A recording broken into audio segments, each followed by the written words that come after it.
Que tu avais scié là, c'est debout, on ne sait pas. Moi, je pense que c'est vrai, c'est un mystère.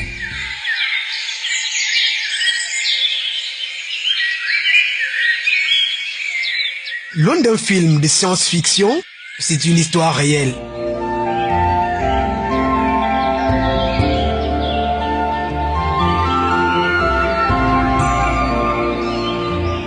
Déraciné par une forte tornade il y a 5 ans, un arbre se remet mystérieusement debout. Nous sommes au village Nkolé-Wodo dans le département de la Léké, région du centre Cameroun. Quand l'arbre est tombé, les gens ont commencé à dire que les mauvaises choses que je fais, mon mari est fâché parce que je sors déjà les gens et je m'en vais coucher les gens sur son lit. Même mon propre voisin, il a dit ça. Au-delà des lois scientifiques, pour un arbre qui a duré 5 ans couché, pourri et sec, il se retrouve à nouveau debout. Une curiosité qui a poussé nos équipes à descendre sur le terrain pour tutoyer la vérité.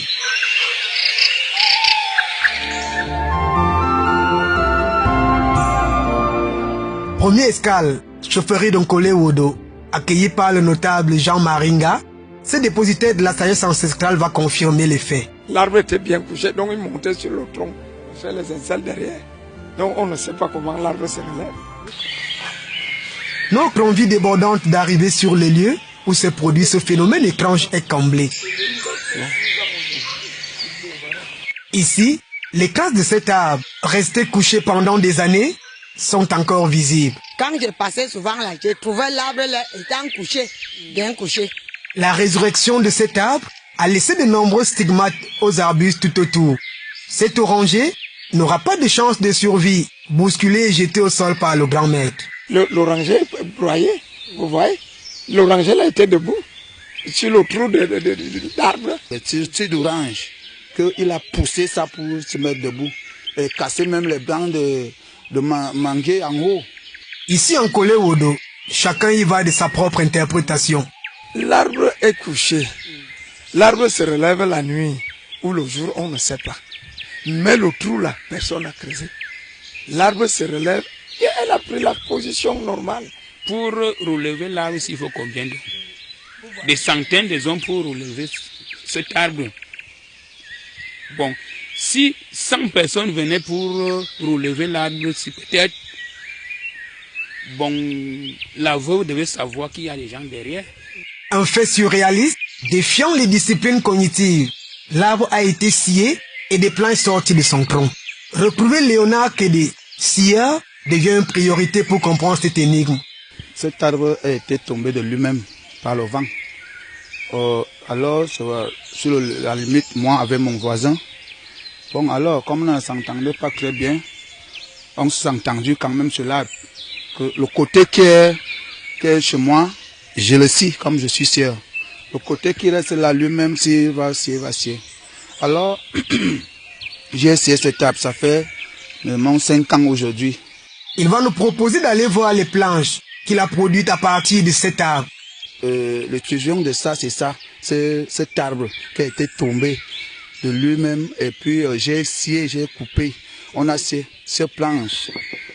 L'arbre qui est debout, 5 ans aujourd'hui que moi j'avais scié ça, j'avais même oublié que personne ne croyait. Bon, aujourd'hui là, le demi qui restait, déjà pourri, on se retrouve que le demi là est debout.